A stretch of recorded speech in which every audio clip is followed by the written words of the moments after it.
ഇവളന്മാര് ആടി വരുമ്പോ അന്നദാനവും തീരും. അതാ പഞ്ചായത്തിൽ പുതിയൊരാള്. ओ 50 नहीं भैया 100 इतने मुक्त है इसमें देखो. ആരടാ ഇതൊക്കെ? ഇതാരെന്ന് മനസ്സിലായ? മറ്റേ സിഗ്നലിൽ കാർ ഓടക്കാൻ നിൽക്കുന്ന മറ്റേ മാർവാടി മാമിയല്ലേ? മാർവാടി മാമിന്റെ കുഞ്ഞമ്മ. ഞാൻ മൊണാലിസ. ഇവിടെ കൂടെ നോക്കിയാ മൊണാലിസയെ കാണാൻ പറ്റും. എവിടെ കൂടെ നോക്കിയാലും ഞാൻ മൊണാലിസ തന്നെ.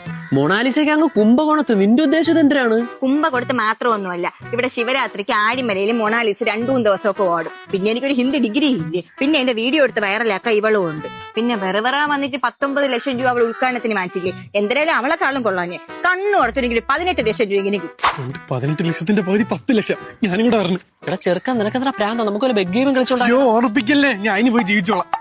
എടിയേ ഇവൻ ഇനിയിപ്പോ എന്തിനാക്കും? മൊണാലിസയ്ക്ക് ഒരു ബയ്യുണ്ട്, ഒരു തമ്പാക്ക്. ഇവന്റെ പല്ലിന്റെ ഇടയിൽ കുറച്ച് ലിപ്സ്റ്റിക് തേച്ച് അവളെ കൊണ്ട് നിർത്താം. സത്യം പറഞ്ഞ എനിക്ക് ഹിന്ദി അറിഞ്ഞൂടാ. എടാ നീ ആരെങ്കിലും ചോദിക്കണം, നീ ഊമയാണെന്നൊക്കെ പറഞ്ഞാൽ മതി. പിന്നെ സീനില്ലല്ലോ. ഇതാര്? ചേട്ടാ മാല തിരി വിളക്കെണ്ണ അണ്ണ അണ്ണ വിളക്കെണ്ണ. നീ നിന്നടാ ഇങ്ങനെ വന്നിരിക്കുന്നത്? അത് പിന്നെ നിങ്ങൾക്ക് 18 ലക്ഷം ഒക്കെ കിട്ടുമെങ്കിൽ എന്റെ ഈ ഒരു സൈസിനനുസരിച്ച് എനിക്കൊരു 10 ലക്ഷമെങ്കിലും ഒക്കെ കിട്ടും. ഇത്രയും പൈസ കിട്ടുമെങ്കിൽ നമ്മളും കൂടെ മൊണാലിസ ആയാലേ. 16 മൊണാലിസ വരാനും വേണ്ടി ഇത് ഗോട്ട് സിനിമയിലെ വിജയൊന്നുമില്ല. ഇതെന്തിന്? ഇത് മറ്റേ കുംഭമേളയ്ക്ക് പോണതാണ്. അരെ പൈസ മാറിപ്പോയി. അരെ എണ്ണ മൊണാലിസ വന്നു.